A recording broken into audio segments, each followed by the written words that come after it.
దుబాయ్లో మక్క గూడాలు chicken curry ఇటువంటి తెలంగాణ స్టైల్లో తినడం అంటే అది మన ఏమంటారు. వెల్కమ్ బ్యాక్ టు అబుదాబిలోలి దోస్తులు. అయిపోయింది వెకేషన్ అంతా అయిపోయింది. ఇక్కడ కథ అయితే చాలా అయింది. మక్క గూడాలు అబుదాబిలా. దీని స్పెషాలిటీ ఏంటంటే మా తిరుపతి అన్న వెకేషన్ పోతుండు. అయితే మక్క గూడాలు తెలంగాణ స్టైల్ బాగుంది. దాంతోపాటు పెద్ద గ్యాంగ్ ఉన్నది. సో చూపెడతా తిరుపతి అన్న కూడా. ఇట్లా 6 నెలలకు ఒకసారి పోలా, 6 నెలలకు ఒకసారి ఏమంటారు మక్క గూడాలు అయితే ఉడికియాలా అది కోరుకుంటున్నాం. ఊరు నుంచి నచ్చిన స్పెషల్గా మేము తెలంగాణ మక్కగూడలు వేసుకున్నాం. ఇక్కడ మక్కగూడలు మిక్సర్ చికెన్ ఫిష్ కూడా వేసుకున్నాం.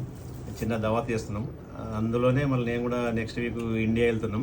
ఇవన్నీ కలిసి వచ్చినాయి హర్షద్ భాయ్ రావడం వల్ల. మేమైతే మంచి ఎంజాయ్ చేస్తున్నాం తెలంగాణ స్టైల్లో. అబుదాబిలో ఉండి కూడా మాకు ఇక్కడ మక్కగూడలు దొరకడం అసలు గ్రేట్. ఇక్కడ అది మెయిన్. అబుదాబిలో ఉండి కూడా చేసిన అన్న కూడా ఇతను కూడా ఉన్నాడు. అన్నీ చేసిండు. ఇదే మంచి కుకింగ్ చేసిండు. సూపర్.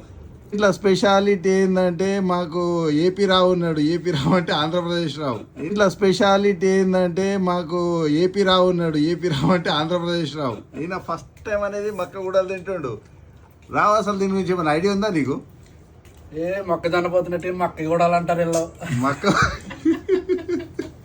ఎట్లున్నది మరి తెలంగాణ స్టైల్ అసలు? మొక్కజొన్న పొత్తిది. మొక్కజొన్న పొత్త స్వీట్ కానే కానీ ఏమంటారు గూడాలు ఇవన్నీ ఏముండవు. ఇంకా గుడారాలు చేటలు ఇవన్నీ ఉండవు ఇక్కడ. ఫస్ట్ టైం అది గుడారాలు చేటలు ఇవన్నీ ఉండవు ఇక్కడ. ఫస్ట్ టైం అది ఫస్ట్ టైం తెలంగాణ. ఏం చేస్తాం ఆంధ్ర తెలంగాణ ఏదేమైనా రావు ప్రతి దాంట్లో ఉంటాడన్నట్టు. ముచ్చడన్నట్టు రోజు ఆయనది అసలు. ముచ్చడన్నట్టు రోజు ఆయనది అసలు.